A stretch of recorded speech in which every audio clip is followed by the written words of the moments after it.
I'd like to take a moment and tell you a little bit more about the chocolates that we have presented to you in this DVD. If you notice, some of our chocolates mention bittersweet or semi-sweet. Bittersweet chocolates are determined by the amount of cocoa liqueur or pure dark cocoa in the product.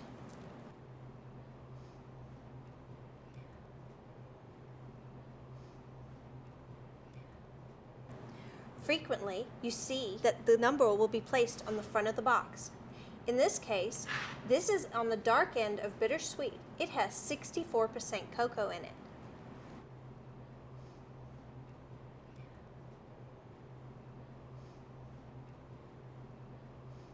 Another chocolate that we mentioned was unsweetened chocolate. Unsweetened chocolate is labeled as 100% cocoa. That means there is no added sugar or other product. Semi-sweet chocolate chips is another item that we used in our cookies. Semi-sweet chocolate chips or baking morsels are made with less cocoa butter and a higher percentage of lecithin so that they're thick, and when they bake, they don't melt and lose their shape. Using a high-quality couverture, which is the French term for coating, also has to specifically have at least 32% cocoa butter.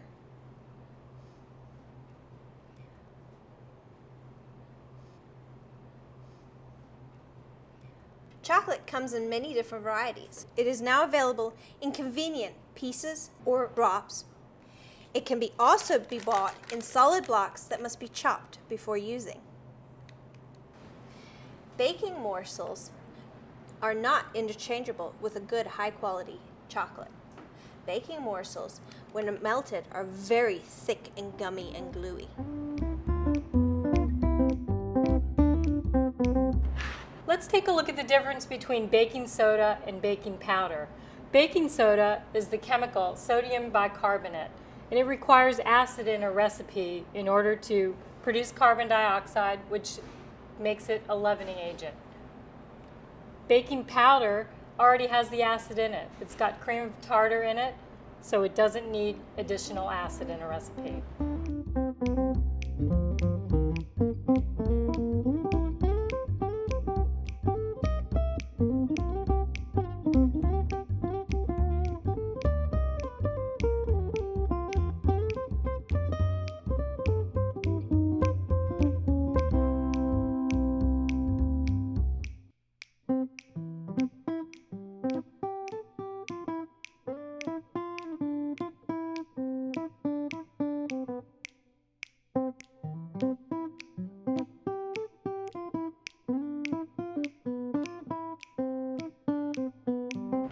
Let's take a look at the 4 most commonly used wheat flours in the pastry shop. Conveniently, they're named after their best suited purpose in the shop. On the lightest end of the spectrum, we've got the cake flour, which is the finest wheat flour, perfect for making tender cakes.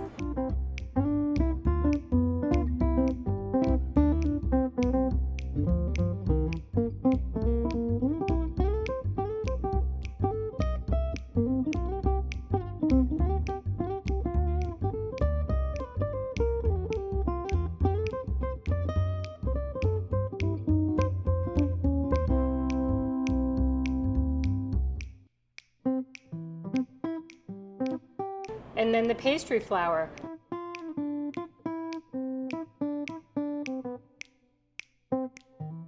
And then we have all-purpose flour.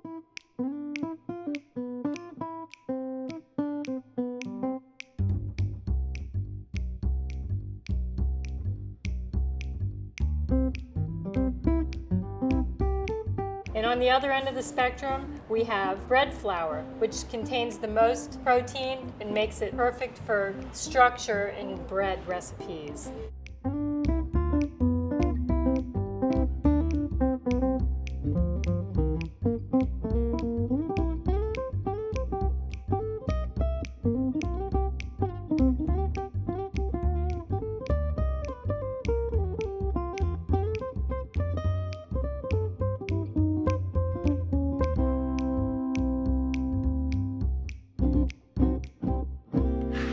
That's it.